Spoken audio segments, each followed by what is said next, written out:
From the crossroads of the Ozarks, it's the OGs of podcasting.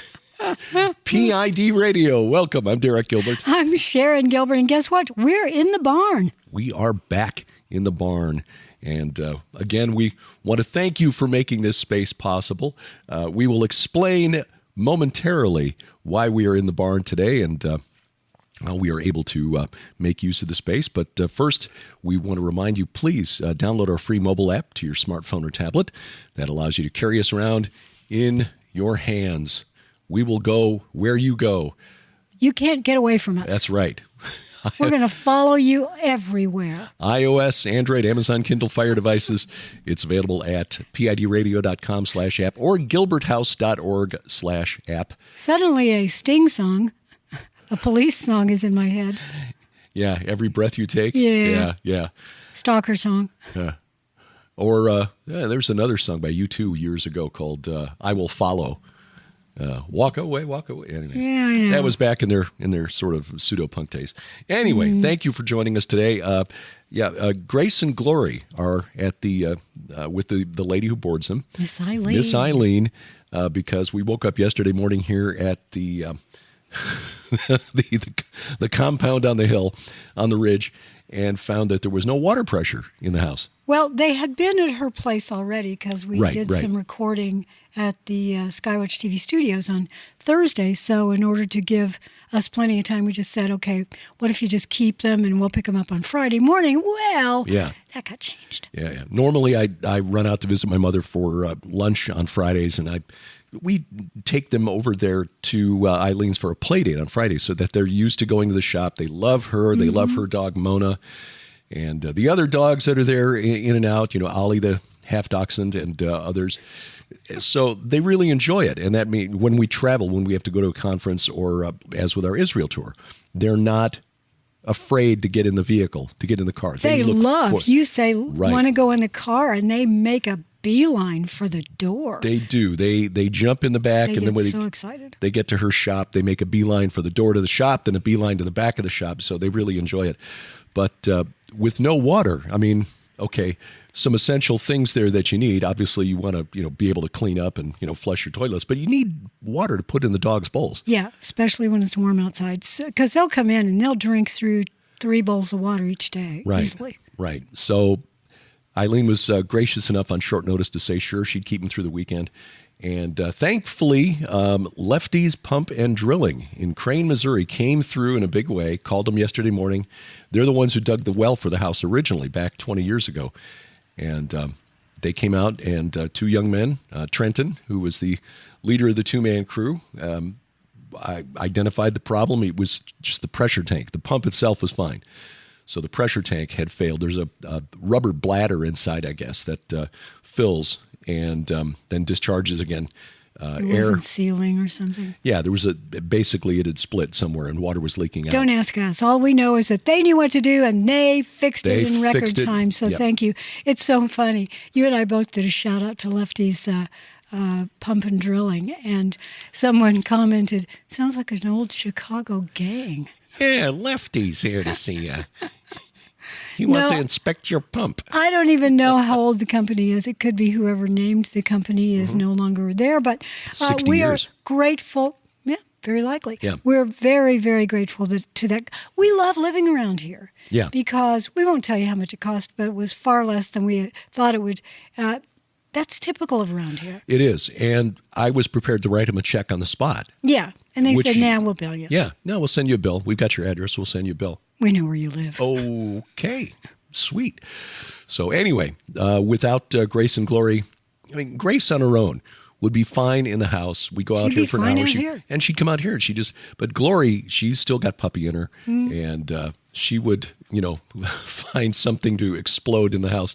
Come back in, there's pillow stuffing everywhere. She's fine for 45, 50 minutes, but after that, and even when you give her something to chew, like a little chew bone or something, or a new toy, something to occupy her mind, eventually she goes, oh yeah, we don't keep a dog bed in the crate intentionally. Right. And we don't close the crate door. It's always open so they can roam the house if they want to. But she's eaten through a number of dog beds. So then she goes, "Oh, what this nice fluffy quilt that's in here? Oh yeah, it's got stuffing in it. Yay!" Yeah. That's just dogs. They're built like that. They want to see how things work. So, and we can't fault them for that. That's just so the accommodations we made over past months, as you've heard, is to just do it in the house, and that means they're often part of the program. But today we're able to come back out and use the podcast setup, and so here we are. And a lot to talk about this week, as always. Stories that I would not have expected to see coming. Undercover Trump. I know. I so love that. I want that on a T-shirt. Yeah. Just see him like wearing a mask or wearing a big fedora with a trench coat, look like a typical film noir spy or something. This was reported by, when I first saw the story, I thought, okay, this is a joke, right? This can't be serious. But no, it is. House Speaker Mike Johnson told the media the other day, and this is reported in legacy media sources, so it's out there. Mike Johnson said that President Trump was an FBI informant working to bring down Jeffrey E. We'll say that so that we don't trigger algorithms. J.E. Yeah, but it's bizarre. He was asked about the files, the E-files by Manu Raju of CNN, and so Johnson said, "Okay, look, this is what's going on. This is what was going on," because Raju was pressing him, saying, "What do you think about Trump calling these files a Democrat-invented hoax?" And Johnson said, quote, "What Trump is referring to is the hoax that Democrats are trying to attack him. I've talked to him about this many times. He's horrified. He's been misrepresented. He's not saying that what who did is a hoax. It's terrible, unspeakable evil. He believes that himself. When he first heard the rumor, he kicked him out of Mar-a-Lago." And that's, by the way, that's well documented. He was an FBI informant to try to take this stuff down. Mm-hmm. And so I think people are going like, what? It's really interesting that this came out this week. And I know as we're talking about this morning, you're right. There are people who are just not going to believe it. They are so deep into Trump derangement syndrome that they're not going to believe this. They want to believe that somehow some smoking gun is going to pop out and Trump will be taken down because of the activities of Jeffrey E. But come on, if this had been out there and the Democrats had access to all of this when they were in power from 2008 onwards, they would have used it. He would never have gotten elected. They would have brought this out in 2016. They wouldn't have had to invent the Russia hoax. Even before his nomination, they would have brought it out. Mm-hmm. The minute he started the run. No. There's nothing to this, but it will continue to be spread through social media as if it's a real thing. Yeah. And there will probably be, as you say, AI images and videos, and these will purport to show connections. But if there had been, they'd have been used long ago. I know. They really went far to invent a story.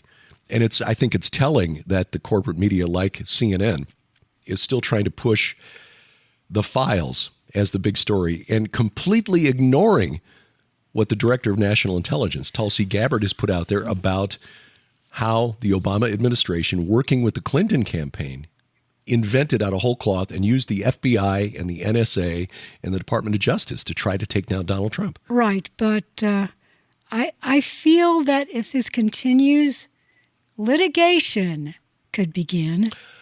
Yeah, because President Trump has sued. Yeah. He's not afraid. And Melania threatened a lawsuit against an author. So, and that author backed down, as did his publisher, saying, okay, it was hearsay, and he had no proof. Right, yeah. And you can't make those claims unless you've got proof, unless you've got $5 billion to lose. I think that was what Melania had floated as the size of the lawsuit. Yeah. So, unless you got a few billion to throw around on a losing effort to try to slander somebody, then make sure. And I think this is something we as Christians need to keep in mind, that we cannot make definitive claims about things without at least some corroborating evidence. And a lot of what we see on the internet is not corroborated. It's like a circle of evidence. It's like what the FBI did. They leaked a story to a friendly journalist, and then the journalist would run the story in Yahoo News or whatever. Then the FBI would take that article to the FISA court and say, see, this is why we need to spy on the Trump campaign. Mm-hmm. That is kind of what happens with some of these things out there. Did you see that, so-and-so is a 33rd degree Freemason? Okay, what's your evidence for that? Well, this video. Okay, what's his source? Well, I don't know, but it's in his video. I know. The whole thing is recursive. Yeah. It's like mirrors within mirrors within mirrors. Yeah. Well, yeah. And so we just need to be very discerning. That was one of the themes of the conversation with Lieutenant Colonel McGinnis during his programs that we've recorded. He's got a book forthcoming on artificial intelligence. Yeah. Boy, you really need to get everything that Bob McGinnis has written in your library. He is not sensationalist like some out there who will attract more attention. His books, I don't think, sell nearly as well as they should. But every one of them, from Future War, Never Submit, about the threat posed by Islam, the Kings of the East, the Russia-China alliance, all of this, Give Me Liberty, Not Marxism. Every single one is really important and well-researched and biblically sound. And these are the things he writes. We sometimes ask him questions, and he just looks at us and gets this little look on his face and goes, no, I can't tell you that. Yeah.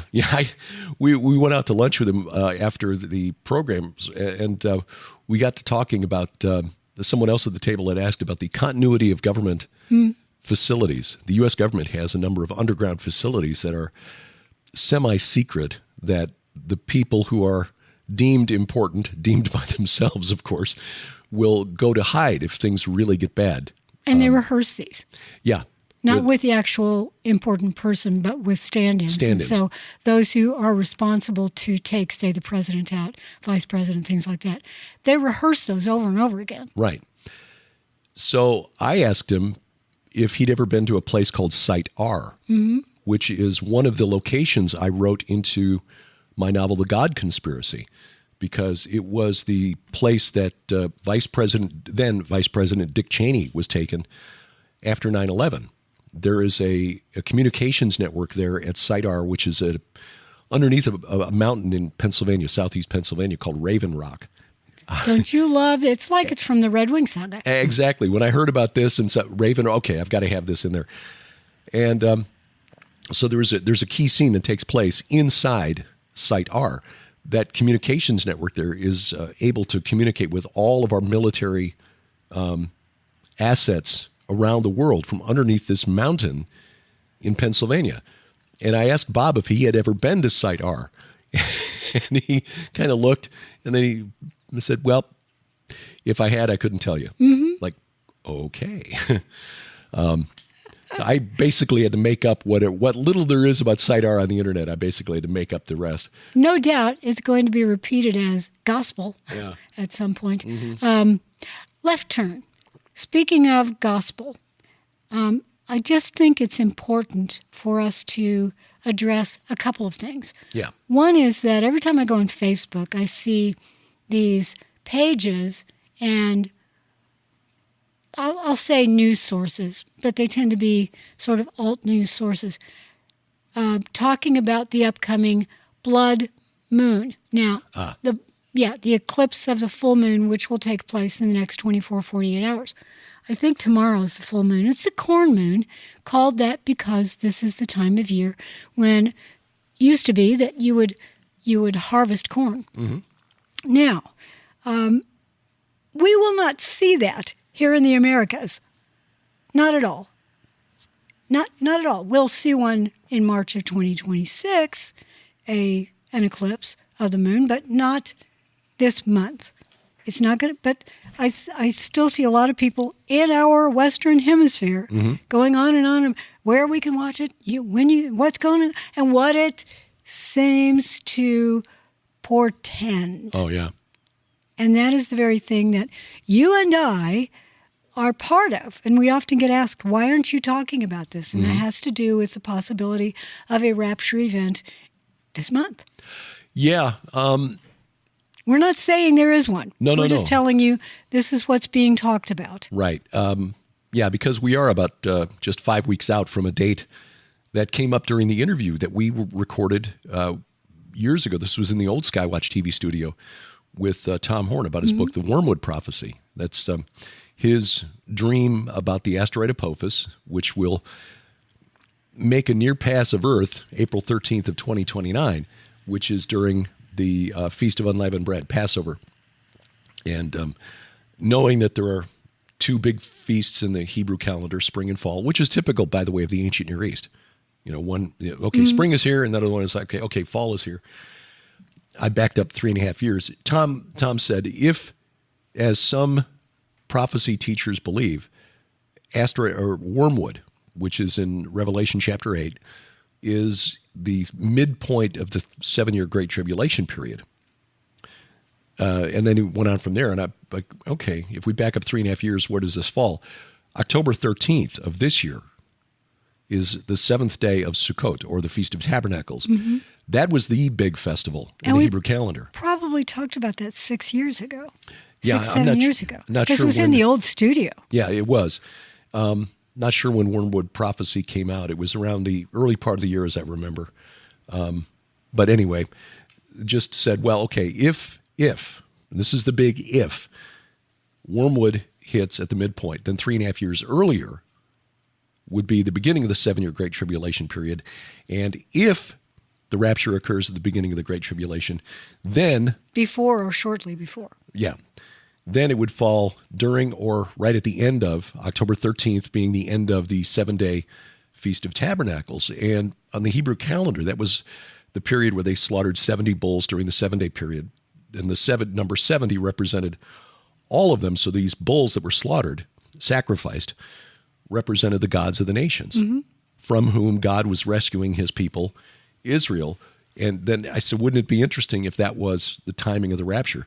Well, I've gotten a couple of emails from people, as you said, people asking, why aren't we talking about this more? You're the ones who brought this up. So, well, again, we've got a couple of big ifs in there. And the biggest if, of course, is whether Apophis, wormwood, well, 3 big ifs. Is Apophis wormwood? Secondly, does wormwood hit at the midpoint of the Great Tribulation? Because the Bible doesn't say so. It does not. There are a lot of people historically who have said that probably is. But probably is does not mean definitively is.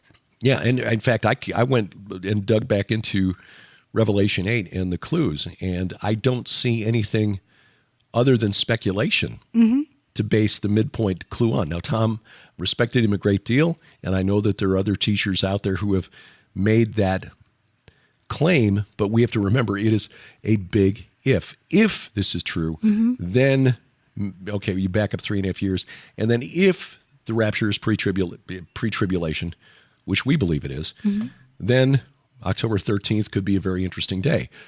But, one person asked, why are you going to Israel? You should be focusing on... Why wouldn't we? Yeah, because first of all, we don't know that Apophis hits at the midpoint of the 7-year Great Tribulation. Secondly, and we're not going to bank everything on that because there's no scriptural basis to make that claim. If it happens, then great. And we're not going to be here to say, gee, we just missed out on a great trip. We should have planned the trip early. Hey, it's like winning the lottery unexpectedly. I know. Look, we love going to Israel. And if something prophetic happens while we're in Israel, then what better place to be? Yeah. And if we get called home before we get there. What better place to be? Exactly. Winning. I know. So anyway, yeah, we're going to keep running the race until it's clear that the race is over. To me, it seems like if you're going to bank on a specific date and then start changing your behavior accordingly, it's like... The Millerites. Well, yeah, it's like the Millerites, but I'm going to use a sports metaphor here. Oh, should have known.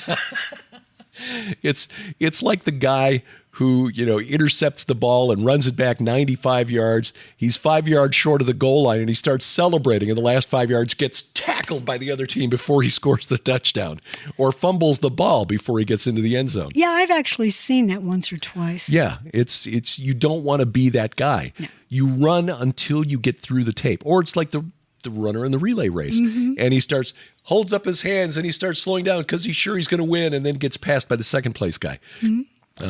That's not exactly a perfect metaphor, but I do love a sports metaphor.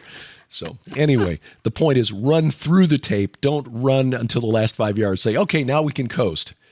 Because that's not our calling. Our calling is to keep preaching the gospel until the last minute. We should never coast. Yeah. Ever. Right. I mean, you and I have had so many friends who've gone home to be with the Lord who never coasted. Oh, my They goodness. continued running right through that tape until the Lord took them home. Yeah. Mike Heiser's a classic example of that. Tom Horn. Tom Horn, who was still giving advice and direction to the family while he was in the hospital. So anyway, that we just wanted to bring it up really quickly. Yep. Many of you have asked, so that's why we don't talk about it, because look, not one of us has promised anything more than this day. Yep. What are you going to do with it? Exactly. Well, interesting news item that came out on Monday of this week. The creator of a show that we've come to really enjoy and appreciate, Father Ted. Oh, yeah. Comedy writer Graham Linehan, who, because of his conservative political views, he's been a fairly regular commentator on GB News in the UK, has decided that the UK is just not a good place for him to be anymore. So he's come to the United States and is got a home now in Arizona. He's actually working on a sitcom pilot with comedian Rob Schneider. Remember him from Saturday Night Live? Yeah, yeah. Copy machine guy. Dave Arito, Davester. Dave. Yeah. He was flying back to London on Monday, and he was met at Heathrow Airport by 5 armed police officers who arrested him over 3 things he posted to X back in April, critical of transgender ideology. And under UK law, that is interpreted as incitement to violence. Yes. And John Cleese posted something to X to the tune of, it took 5 policemen to take down a comedian. Yeah.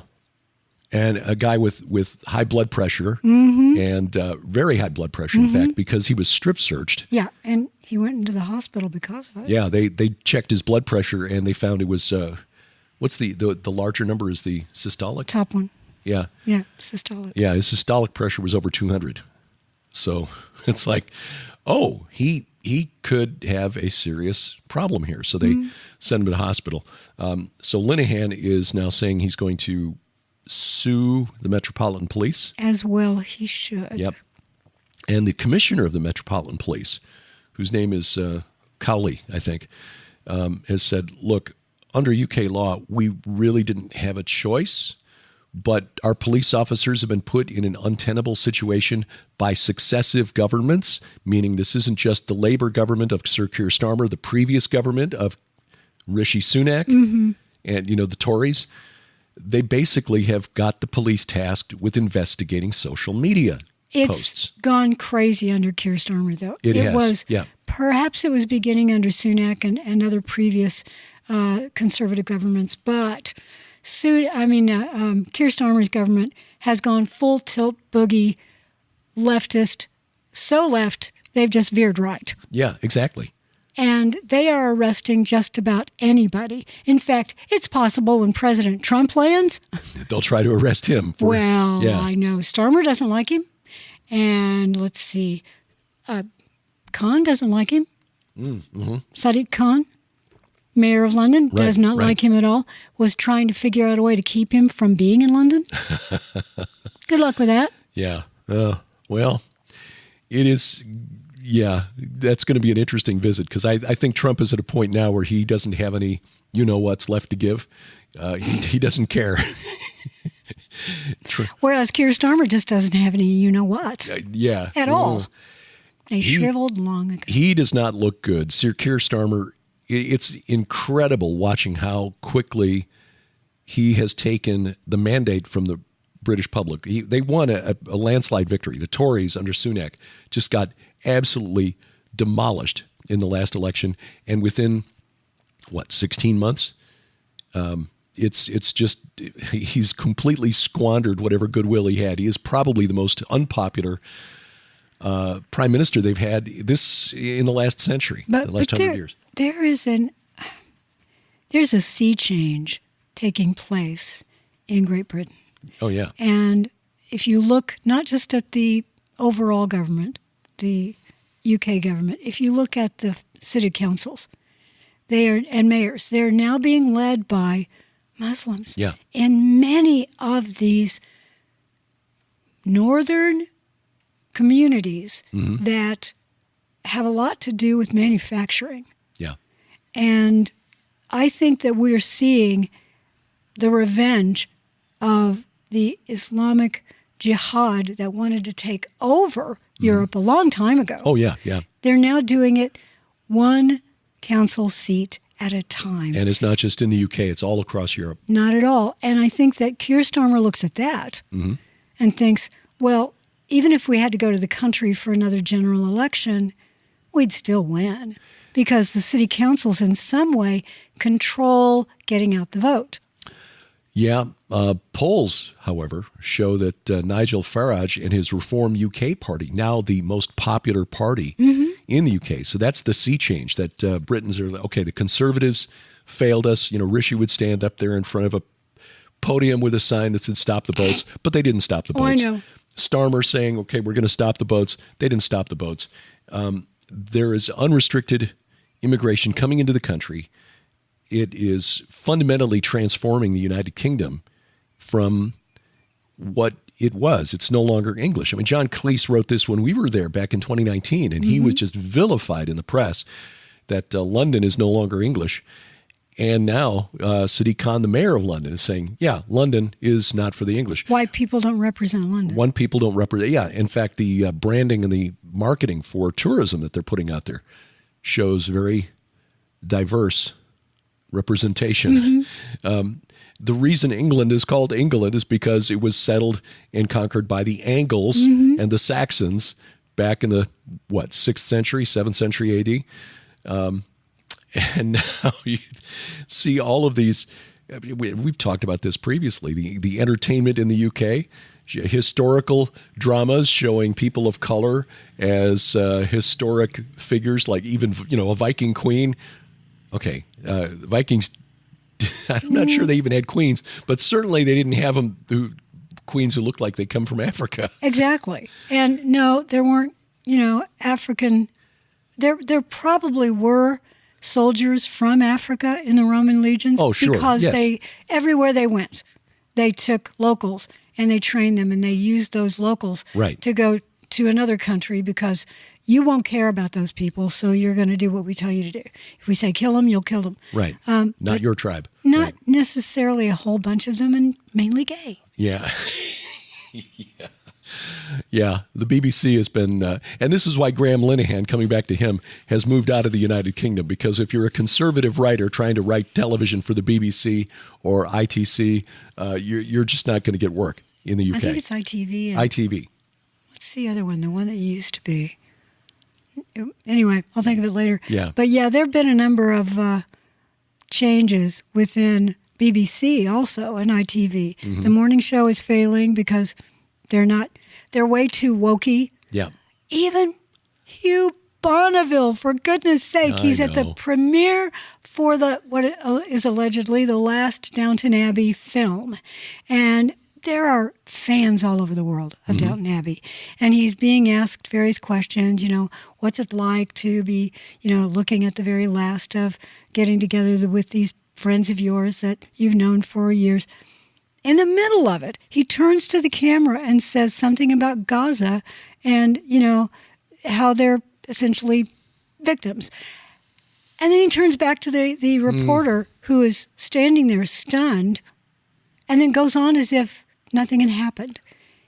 Okay. Yeah, I know. Yeah. It's like, did you make this up on your own, or Yeah. did someone say, be sure to say this? Because you will get in the news if you do. Yeah. He's in the news, but not for good reasons. No.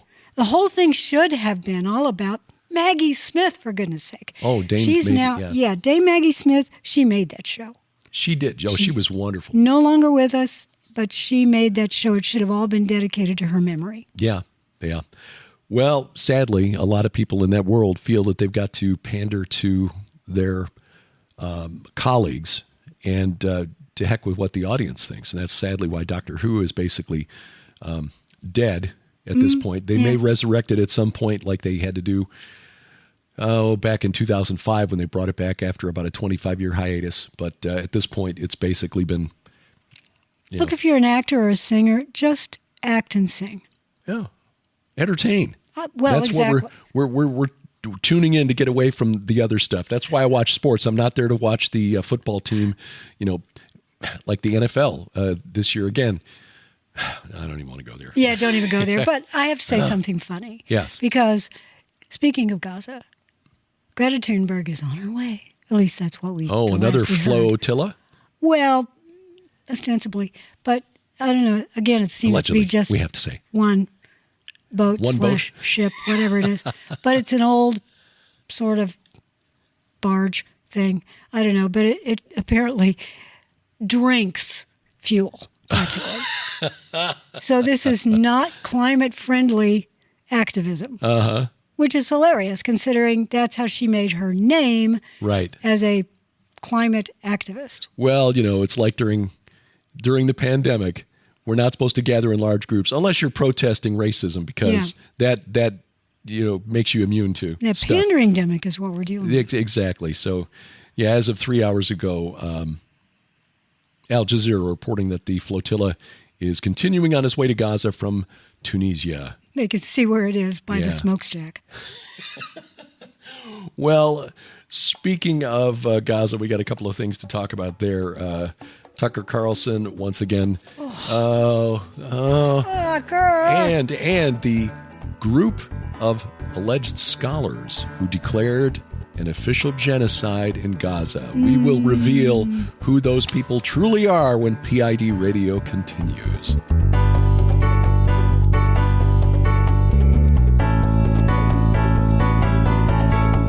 You were born on a battlefield. Now, see where this long war began and where it ends.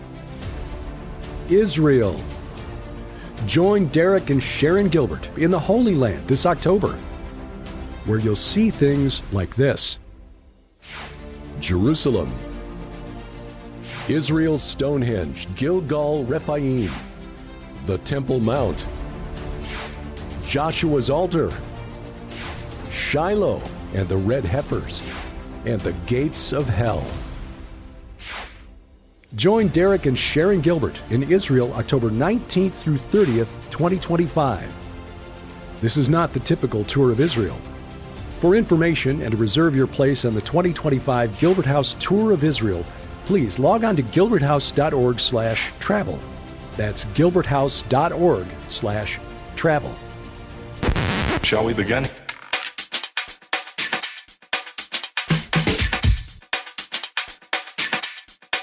Let's begin now. Welcome back to PID Radio. I'm Derek Gilbert. Hey, that makes me Sharon Gilbert. And once again, we want to remind you, download our app because you can see almost all the things we've done.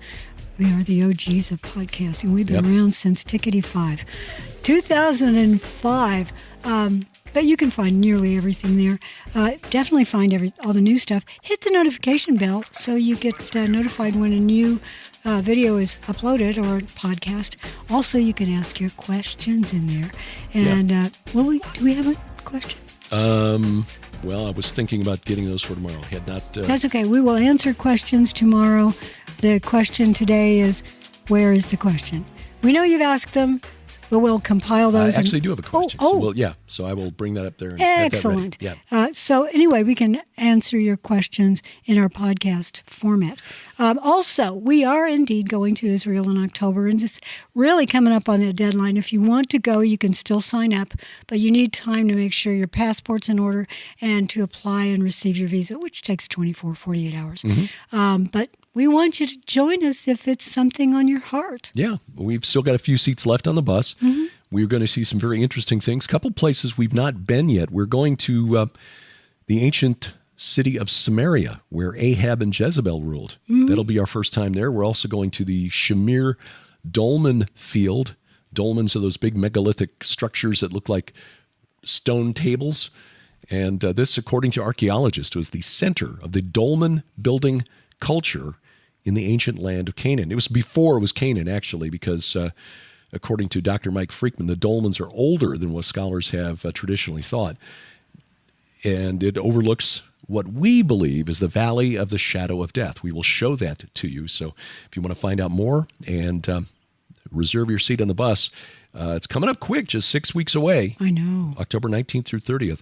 Go to gilberthouse.org/travel, gilberthouse.org/travel. And by the way, if you're run into a little trouble with the website, like occasionally you'll go there and it'll say, timed out or error making a database connection. I'm going through and I'm troubleshooting the website. We found that we had some plugins. These are things that add functionality to the website that were causing our hosting company's servers to overheat, perhaps meltdown. We're not quite sure. Some things that were just chewing up a lot of resources, and it was making it difficult for these to load. So I've found, I think, the ones that are causing the problems, and I'll work on that later today. But But let us know if you run into continued error messages. Yeah. We want to make sure that it's an experience that you enjoy when you go to our website. Yeah, that you can actually get there. Yeah, another reason is to download the app. Right, because we do have the information there at the app and a link there from the app to the Lipkin Tours website. It's a great app. Sign up and join us on the tour. We just had somebody sign up this week. So it's going to be a small group this time. So we'll all be on the same bus together the entire tour, which is going to be great. I was suddenly thinking the Firesign Theater back in the day. We're all bozos on this bus. Yes. Old radio comedy that I loved. Yeah, you got to be. The Giant Rat of Sumatra was one of my favorites. Nick Danger. Yeah, Nick Danger. Yeah. So this week, there was a report that came out that was parroted, and I think that's an appropriate word, by the mainstream media. New York Times, Washington Post, Associated Press, Reuters, all reported on this story. Leading genocide scholars organization says Israel is committing genocide in Gaza. The Washington Post. Israel is committing genocide in Gaza. Leading Scholars Association says. You get the idea. Yeah. Sharon asked the question on Monday, who are these people? Who are the International Association of Genocide Scholars? Mm-hmm. And what qualifies them to make this decision? Yeah. Well, we are here now thanks to the Washington Free Beacon, which is one of the few journalist organizations that actually does real journalism. They ask the same questions that you did, which the Times, the Associated Press, Reuters, Washington Post, they didn't bother with any of that. They just, they say they're leading genocide scholars, and it fits the narrative, so let's run with the story. They received a press release that they liked, and they just went with it. They just went with it. So, yes, Israel is committing genocide, says leading scholars. Well, again, Sharon asked the relevant question. Thankfully, the Washington Free Beacon has actual journalists on staff, and they have answered the question. What qualifies one to become a member of the International Association of Genocide Scholars? You would assume with a name like that, they would actually have some sort of academic qualifications. Yeah, like they're teaching, the history of genocide. They've got postdocs, in it, fellowships. Done research, field work perhaps. Yeah. Written books, doctoral dissertations that have been defended. Yep. No. What qualifies you to become a member of the International Association of Genocide Scholars is $125. Has you got the $125? Because if you've got the $125, Benedetto. If you've got the $125 and you fill out a biographical form, or biological, you're in. That's it. Anybody can join if you pay the membership fee, and you needn't have a genuine name. Yes. This when the Washington Free Beacon started digging into this, they found their website, found that the association's bylaws state that members must only be current in their dues to be in good standing. For $1,200, you can have a lifetime. $1,200 lifetime membership organization. $210, you get a discount if you sign up for 2 years at once. Instead of $250, you save $40. And if you're a member in good standing, you can then propose resolutions on genocide. And then the executive board determines whether or not the proposed resolution will be submitted to the membership for a vote. Now, what are the qualifications for getting a resolution put before the membership? Just before we go there, I want to mention this group was founded after October 7 of 2023. Yep. Well, let me see here. I think that's what you said this morning. Yeah, now I may have misunderstood that statement. It said they found the archived version of the website, and as of August of 2024, it listed the 10 founding members. So that may be that they were founded earlier than that. It's still way after, almost a year after October 7. Yeah, but what I'm saying is that it's No, only... I get it. Okay. It's just their membership nationality list is a little suspect. Yeah, let's see. International Association of Genocide Scholars was founded when? Don't go to Wikipedia. That can be edited. Well, yeah, I know, but it's... Okay, Sorry. Look, Wikipedia, stop telling me. Okay, it was established in 1994. Oh, really? Yeah. Well, that is a surprise. Yeah, so it's been around for a little while. But, again, the fact that anybody can join, and it seems that the membership has spiked since 2023. Well, particularly coming from guys like Mo Cookies. Yeah,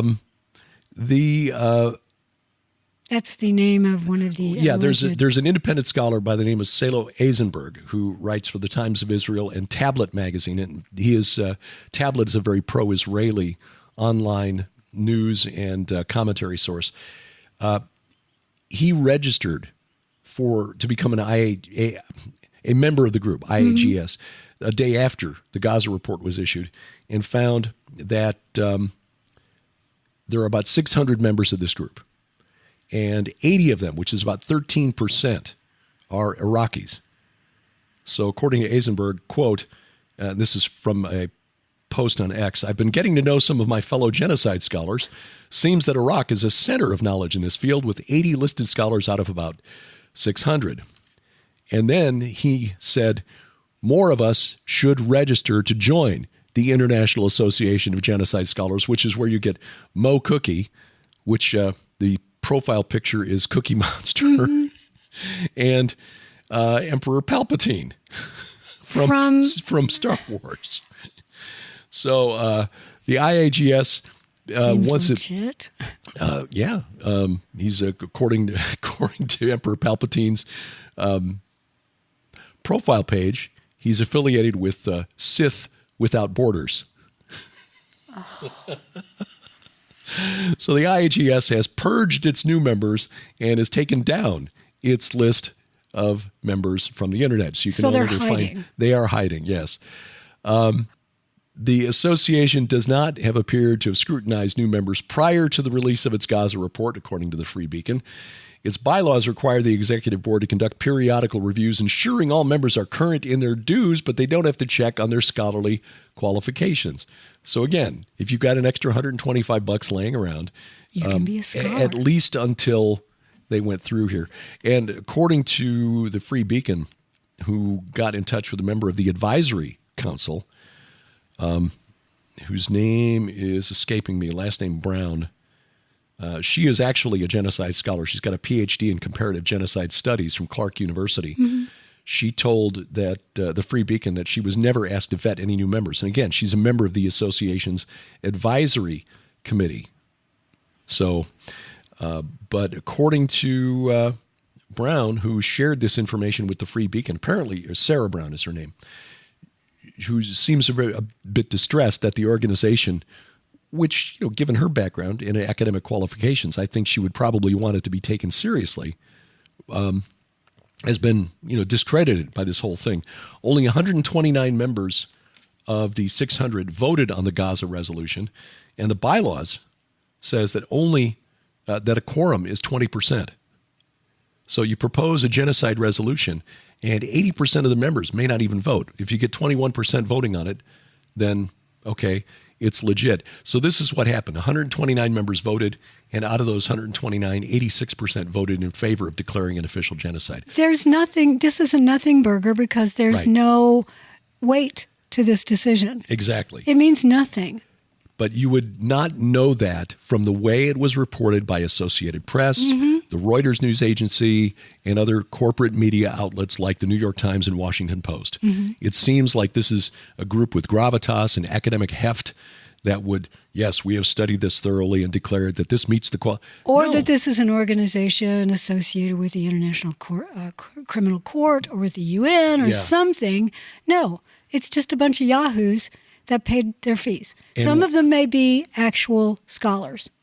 Yeah. But it sounds to me like a lot of them aren't. It's a bunch of people with an axe to grind against Israel. That's it. Yeah, because by no legitimate definition of the word genocide is what's happening in Gaza a genocide. No. This is an information war, and that's the point we're getting to here. And Trump has said the same thing, that Israel is winning the war on the ground, but it's losing public opinion. It is a propaganda war, and the longer Hamas is able to drag this out, the greater the public pressure or the political pressure on Israel. You've got now the First Minister of Scotland raised the flag of Palestine over one of the, the Oh, I know. In the UK, you can put up one of those flags, Flag of Palestine, but you may not put up an English flag. Yeah, the Cross of St. George. Yeah. I saw a funny joke, though. Somebody posted a picture of a pothole with the Cross of St. George posted in it, said, bet the council fixes this pothole within 24 hours. Oh, brilliant. So, Spain has already recognized an independent mythical state of Palestine. The UK, France said that they're going to do it. Canada says it's going to do it. Australia. You've really dug into this. And when you say mythical state, we're not going to get into this in this podcast, but there has never been a Palestine. It's simply That's exactly Rome's right. name for Judea. Yeah, and I was doing some reading on this last night because the chapter I'm working on for the forthcoming book, War of the Watchers, deals with what happened after the rebellions of the Jews in the latter part of the 1st century AD and the early 2nd century.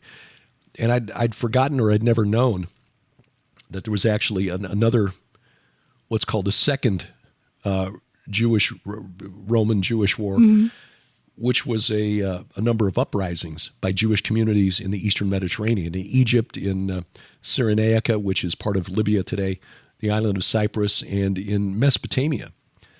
And more than 500,000 people died in that war. That's a lot. Yeah, that was between the years 115 and 117. So you had the Great Revolt of 67 to 70 AD, which resulted in the destruction of the temple. The Second War, 115 to 117. And then you had the Bar Kokhba Rebellion, Bar Kokhba Revolt, 135 to 138 AD. When was 132 to 135. When was Justinian's plague? Wasn't it about that time?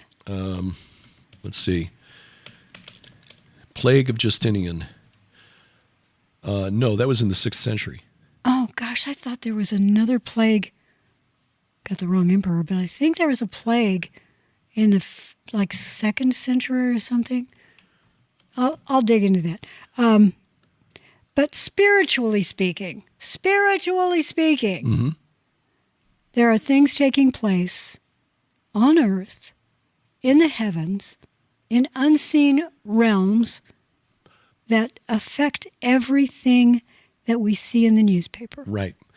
And to get to the point, it's the Antonine Plague, I think you're thinking of. Yes. 165 to Yeah, 1, yeah. that's the one. Yeah. The early Christian theologian and apologist, Justin Martyr, in the 150s, wrote a couple of letters to the Roman Senate in defense of Christians. And so again, this is about 20 years after, or less than 20 years after, the Bar Kokhba Rebellion. He was making a point to the Roman Senate. It's like, look, we Christians are good Roman citizens. Not like those Jews who keep rebelling against you guys. And in fact, This is Justin Martyr writing that Bar Kokhba was punishing Christians and torturing Christians who refused to fight for him. How much of that is true, don't know. There are other early church fathers who'd written that because Christians had split over the declaration by Rabbi Akiva that Bar Kokhba was the Messiah, and Christians are like, no, our scriptures say he's coming back in the clouds in great glory. Yeah, that's not so you. So you are not the Messiah. You are a false Messiah, which is another way of saying anti-Christ. Messiah, yes. Yeah. So they refused to fight for him, and he, Bar Kokhba, didn't take kindly to that. So Justin was making that point first, that we're not like those rebellious Jews that have caused you guys so much trouble. We're loyal citizens. Don't lump us in with them because they're our enemies too. Secondly, looking at the fact that Emperor Hadrian, after Bar Kokhba's revolt was crushed, literally depopulated Judea. I mean, he cleaned out the province to the point where slaves were being sold at like dirt cheap. Jewish slaves were, the diaspora was mainly Jewish slaves were being sold all over the place. And he's looking then, Justin is looking at the promises of a restoration of Israel to the land. And 20 years after Judea had been totally depopulated of Jews, how can God fulfill that promise now? And that's the roots of supersessionism or replacement theology. Yeah. It was Justin's way of trying to say, this is how God's going to fulfill the promise. We, the church, are now the new Israel. We are biblical Israel now. And there are those today who are still maintaining that. So that was what I was working on last night. And you're writing a new book. It's essentially about the long war of the Watchers. Yeah. Been going on for a long, long time. It has. There are spirits behind it that are fundamentally opposed to God and his promises. And it's as much a war of information as anything else. God literally promised to restore Israel to the land, and that happened in 1948. And yet there are still Christians who are holding on to teachings that originate with Justin Martyr in the 2nd century, saying, no, that's not them. God punished them because of their rebelliousness and the fact that they rejected Christ. So we are now Israel, and okay, but we're not in the land. I mean, there are there's a mail delivery taking place outside. We got the screen open on the door here because it's a beautiful day here in the Ozarks, so that's who drove up out there. So the information, and this is where we get back to having to be discerning. When we look at scriptures like Zechariah 12, Zechariah 14, Joel 2, it's clear that Israel, and specifically in Zechariah 12, the house of Judah, is in the land on that day, which is a reference in the Old Testament to the day of the Lord. Mm-hmm. So when Armageddon happens, it will be the house of Judah and the house of David in the land. I'm a Japhethite. So am I. Yeah. So we are spiritual Israel, but we are not literal Israel. And as Paul wrote in Romans 11, God has not rejected the people whom he foreknew. And there are some who are just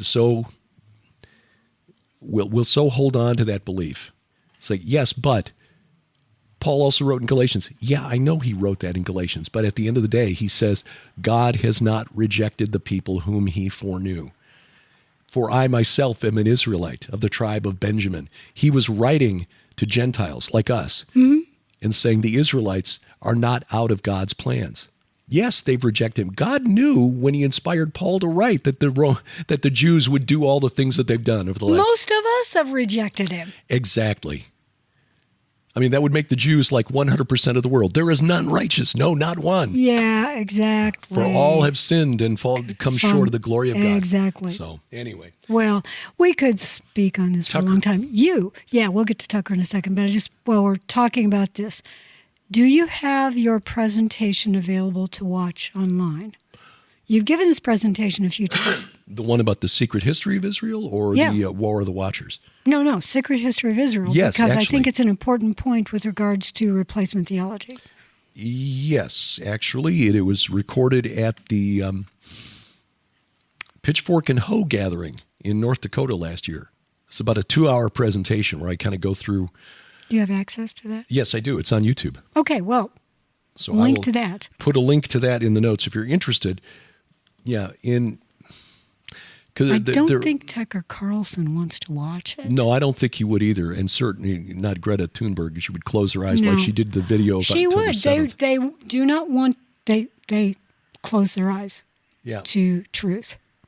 Well, that's it. You really have to want to not see it. To not see it. Willfully blind. Yeah.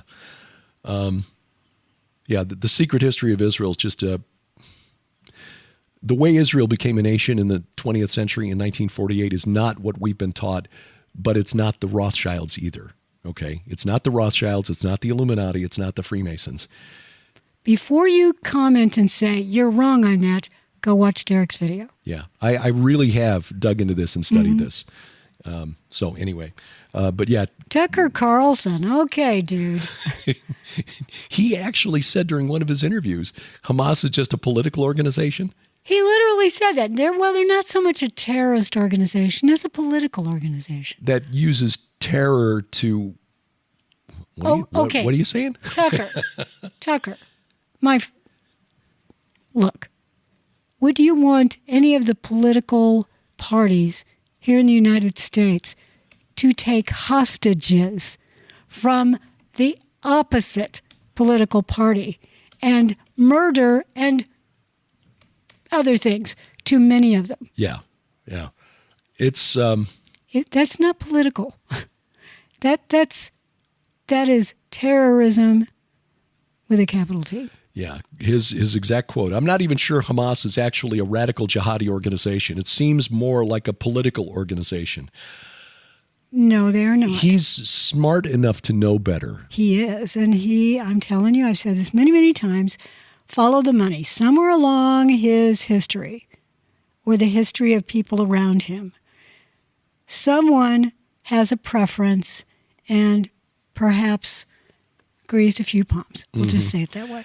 Yeah. I don't know if Tucker himself, if it's happened, allegedly, we have to say, if he's even aware of it.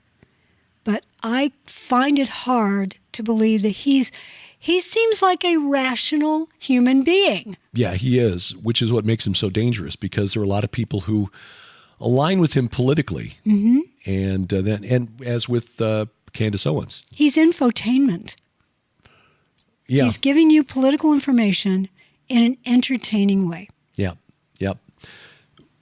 He has given, and I'm not saying that he doesn't have a right to interview whoever he wants on his own program. Just like we do. But he brought onto his program a couple of people over the past year who just flat out lied about either that or they're just willfully, blind, as you say. Sister Agapia, the sister of George Stephanopoulos, who said that Hamas, they're not. Are they a threat to here in us in the United States? No, I don't think so. Well, yeah, but they kind of will be if this keeps going. Right. Look at the 1,400-year history of Islam with the rest of the world. And back about a year ago, Tucker had an interview with a Lutheran pastor in Bethlehem by the name of Muntar Isaac, Dr. Muntar Isaac, who gave a sermon on October 8th of 2023, praising what had just happened. I wonder about what's going on with Tucker. There are some who's claiming that he's taking money from Qatar, which is alone among the Gulf states. And I was not aware of this. I've been trying to figure out what's going on here and so watching and reading more information. Qatar is the only one of the states, Arab states in the Gulf, that is still Wahhabist.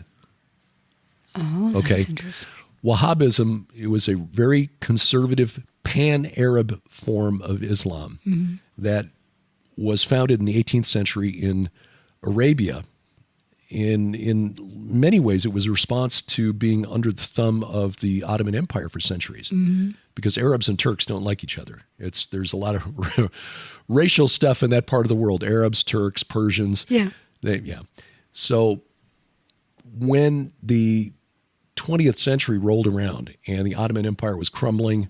World War I happened. The Ottomans came in on the side of Germany and Austria. The UK sent men like T.E. Lawrence of Arabia and others, Jack Philby, to get the Arabs stirred up to rebel against the Turks. And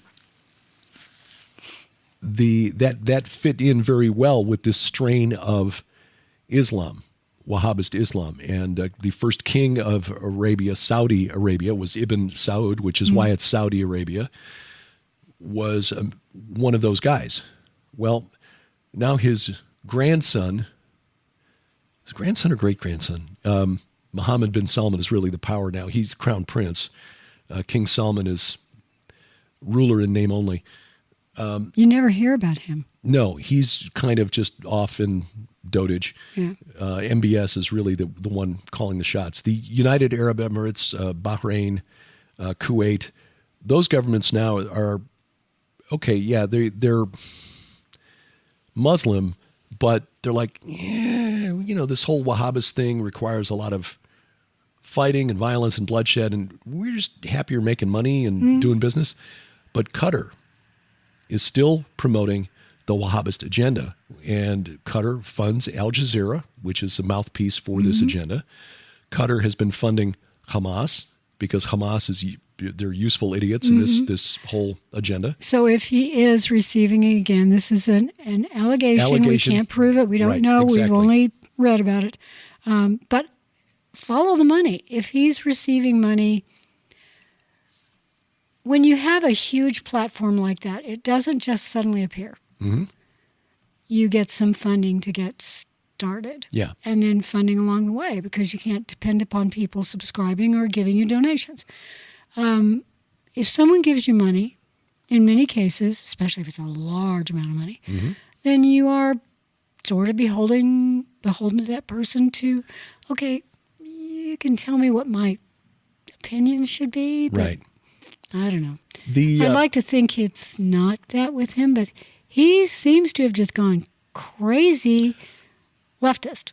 Well, yeah, woke right. Again, and they've lapped the right, and they've met up in the backside with the woke left as far as their anti-Israel, They're the same as far as anti-Jewish I'm views. concerned. Yeah, I agree. It's possible, and this gets back to the research I did in the book by John Loftus and Mark Ahrens, The Secret War Against the Jews, which documents Great book. how, yes, it is. It documents how Western intelligence agencies, the CIA, its predecessor, the OSS, and its predecessor, the intelligence services of the State Department and the military here in the U.S., and then MI6 over in the U.K., and to a lesser extent France, worked very hard to keep Israel from becoming a nation, and then worked to support Arabs in their conflicts with Israel. In 1946 through 48, the Suez Crisis in 56, the Six-Day War in 67, the Yom Kippur War in 73, Jimmy Carter giving away Israeli military secrets to the Arabs because he thought that would bring peace. Again and again, the Western intelligence agencies have sided with the Arabs because the intelligence agencies are basically working for big oil. And who's got the oil in the Middle East? It's not the Jews. Well, Tucker's dad was CIA. So if he's raised in that sort of elite Northeast milieu, which he was, he may have inherited that from his father. And that may be the cause of his because his colleagues at Fox News from back in the day said his anti-Israel feelings were no secret there at Fox. Well, I know we're running out of time. So you mentioned earlier, we're going to turn left, that we had a question. Yeah. This is a theological question, which normally we will address on Sundays, but that's okay. I think this is an interesting one that comes up. We can do that on Saturday. We have no limitations. Or even Tuesday, Yeah. Ivan, or Ivan or Ivan, he's from Serbia. Oh, hello, Ivan. Thank you. What is the most supported hypothesis for post-flood giants? Most reported? Most supported. Oh, supported. I'll be honest, I have not looked at the variety of opinions and what the supportive evidence is for them. My opinion has always been it's ritualistic and then affects the epigenetics. and therefore you would have, over the course of some generations, changes in the physiology and the anatomy. Right. And it definitely changes in the spiritual aspect. Yes. And we... Great question. It is. Genesis 6 reads, let's see, we're going to try to get it to It says, go there. and after. When man began to multiply in the face of the earth, on the face of the land, and daughters were born to them, the sons of God, which is a phrase that in the Hebrew always refers to supernatural beings, not humans, saw that the daughters of man were attractive, and they took as their wives any they chose. Then Yahweh said, my spirit shall not abide in man forever, for he is flesh, his days shall be 120 years. The Nephilim, or the giants, and as Mike Heiser showed, that word does literally mean giants, were on the earth in those days, and also afterward, when the sons of God came into the daughters of man, that's a euphemism, came into, and they bore children to them. Now, also, Mike Heiser, beginning, not when, but whenever. Yes, that word in Hebrew can mean whenever. Now, the thing is this, the Bible doesn't tell us specifically when, if and when, more sons of God came back after the flood and commingled with human women. Right. So we don't know for a fact that that took place. That possibility is there, and we're open to that possibility. Oh, yeah. It's just, as we said in the first half of the program, if it's not specific, if it's not explicit, we can't make it a definitive statement. So I had an exchange on social media this week, in fact, with a fellow over the post-flood Rephaim, because the Rephaim are mentioned in Genesis 14, the War of Nine Kings. And the kings from Mesopotamia came to do war with Sodom and Gomorrah. Right. And they had to battle the Rephaim in Ashtaroth, and Zuzim and the Emim and the Zamzumim. Yep. And in Deuteronomy chapter 2, the Emim and the Zamzumim are counted as Rephaim, as were the Anakim. What does that mean, counted as Rephaim? I don't know. Well, Rephaim can simply mean the spirits of the dead giants. Yeah, and what we can document from Scripture and from archaeology is that the Canaanites around ancient Israel, and even the Israelites themselves were drawn into this worship, venerated the spirits of the Rephaim.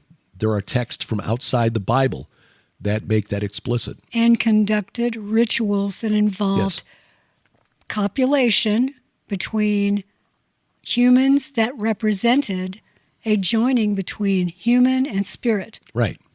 Yeah. Again, I'm getting into this whole thing of I think those rituals led to epigenetic effects that could lead to now you're perfect for a demon to take over. Yes. You become a berserker kind of individual, or it makes you a little taller, a little stronger. Yeah. Now, I know there are some, and this was one of the points that I brought up in this discussion in 2 Samuel 21, where David and his men do battle with the Philistine giants, where Ishvi ben Ov and others are described as descendant or descendants of the giant or the giants. The Hebrew text says Yalid ha-Rapha, which means descendant, but I'll get to that in a second, of the Rapha, and Rapha is singular of Rephaim. But what is the Rapha? Yeah. Don't know. The giant? Which giant? Anyway, the word Yalid, in contrast to the word Ben or Bene, which means son of, literal genetic son of, Yalid means one who was born into a group either through adoption, consecration, or initiation. For example, Abraham and his 318 men who chased after the kings of the east, those men were described as those born into his house. Yalid was the term used there. Abraham didn't have 318 sons.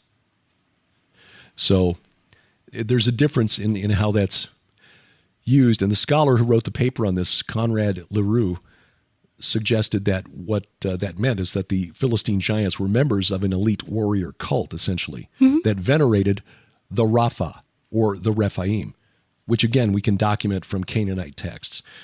So, was there a second incursion? Yeah, possibly, whenever they went in, but the Bible doesn't tell us explicitly that they did. We're open to the possibility. Or as Sharon said, was it through rituals of worshiping these demons? Yeah, that's that also... I think still go on. And absolutely, the occult. Yeah, it's only in the last 30 years or so that epigenetics has even been a thing. Yeah. And there are still studies as to how it even works. Epigenetics has to do with switching genes on and off. Mm-hmm. And that goes on in your body all the time. Yeah. It's probably the idea behind adaptation.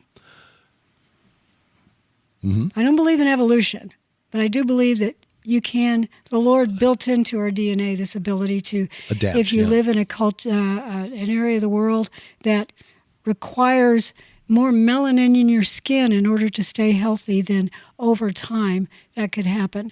Or you can become taller because of this or that, or shorter, or whatever. Maybe it's really cold where you live and you need more fat. Yeah. So, Yvonne, the answer to your question, there is the possibility that there was another incursion of angelic cohabitation with human women. But the one thing we can document, and certainly Goliath was of exceptional size, possibly supernatural size, and probably through rituals. Mm-hmm. So we think it was through the actual worship, the occult practices that worshipped these demonic entities, and that we can document both from Scripture and from extra biblical texts. We get into this in our book Veneration a little bit, and yeah. also in Giants, Guns, and Dragons. So we've studied it. It's just, I would say, when you ask for supportive evidence for the various theories, I would bet that there are dozens of theories out there. Oh, yeah, yeah. And as with many other things in the Bible, a lot of your conclusions will depend on the assumptions that you make. Yeah, that is so true. Well, now time for the old people report. Yes, the OGs. The OG report, the old geezers. Yeah. I'm getting around better. You are. You're stronger. Yeah. Legs have put on muscle mass, and this is part of the protocol that I'm on. Oddly, last night, I had real trouble sleeping because one of the things that's been part of this autoimmune issue I'm dealing with is that my feet will go from freezing like blocks of ice to like burning up in the course of like an hour or two. So come to bed, feet are freezing. 2 hours later, they're burning up, and I've got to kick them out front. Last night, it was everything from my knees down. My legs, lower legs, were just burning up. And they were actually red this morning. Yeah. Your skin was red from your knee down. So that's the first time that's happened. And that's not uncommon. I looked it up last night during a period of sleeplessness. Mm-hmm. What's this all about? And it happens with people with autoimmune issues. So you keep a diary of all of your symptoms so that when you do speak with your doctors, you can go through the diary with them, and you also email them. Yeah. There's an app that our health system has, which is really nice because it allows me to communicate directly without having to try to get them on the phone. So, I pass along these things to them. Off and on, see, it's not bothering me this morning, fingertips, like the middle fingers on both hands, a little bit of tingling, right, which has been coming on over the last month or so. So pray for Derek, because whatever's going on in his body, he and I both, we trust in the Lord for showing us why he's allowing this thing to happen. It could be that he's going to miraculously heal you, and you can then tell people about it. It could be that you're going to, I hate to say this, but suffer through it, but you do so with great grace. And that's a way of showing other people who are dealing with similar issues, because a lot of you are. Yeah. This is not uncommon anymore, sadly. Then you can show them, that sometimes the Lord heals you, sometimes he doesn't. And I've said before, I think he's trying to say, Derek. Now, I've got multiple reasons for this, but one of them is to make sure you sit and write.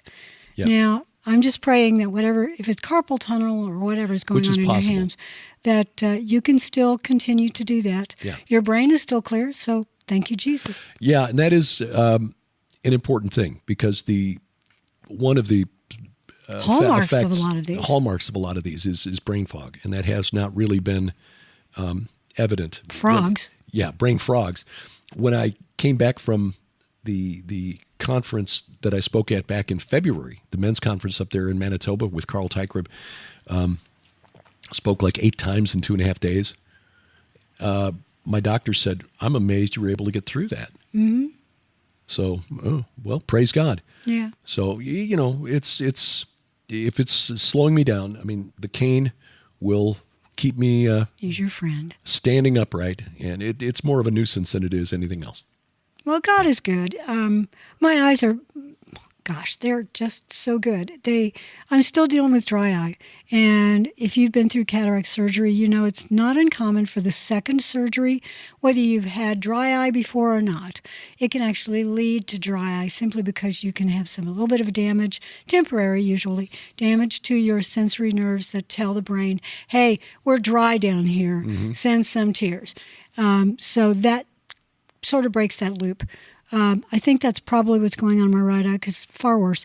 But hey, look, I got all kinds of drops. I'm used to putting drops in my eyes. I'm used to doing all this kind of stuff. So ultimately, this will be taken care of. But boy, can I see well.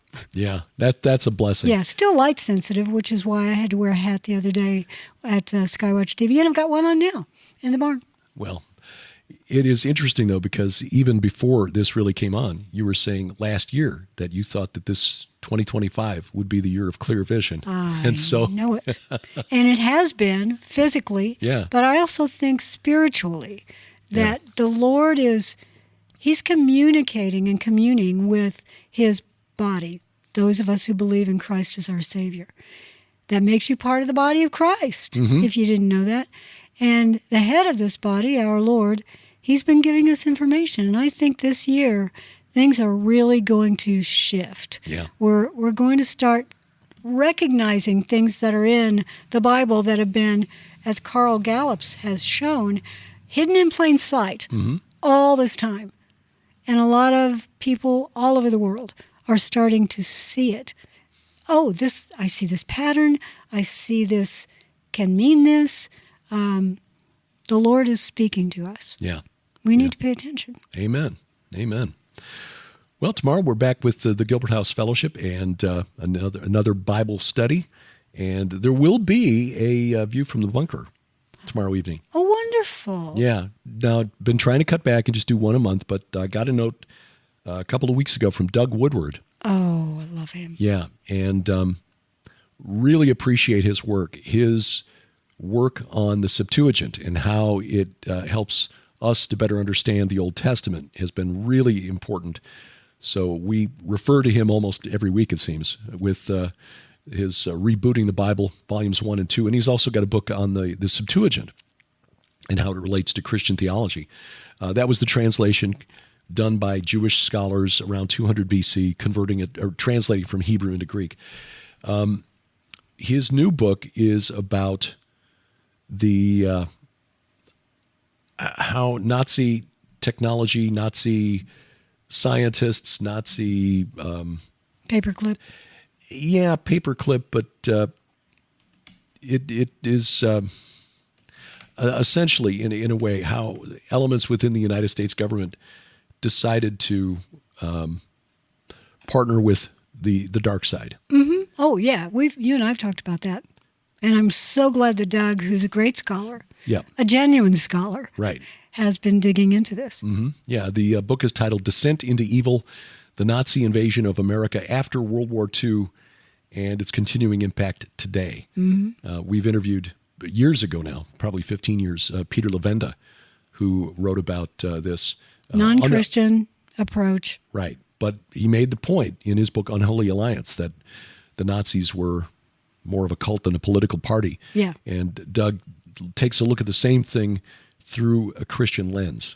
So it's going to be an important book to add to your reference library. And that will be tomorrow evening's program on A View from the Bunker. Wonderful. No, until next time, I'm Derek Gilbert. I'm Sharon Gilbert, and for Grace and Glory, who are in Crane with Miss Eileen. Love you, girls. Love all of you. Bye-bye, everybody. PID Radio is produced by Gilbert House and released under Creative Commons Attribution Non-Commercial No Derivatives 4.0 International License. Follow us online, Twitter @PID Radio, or the PID Radio page at Facebook. Join us each week for our online Bible study, the Gilbert House Fellowship, online at gilberthouse.org.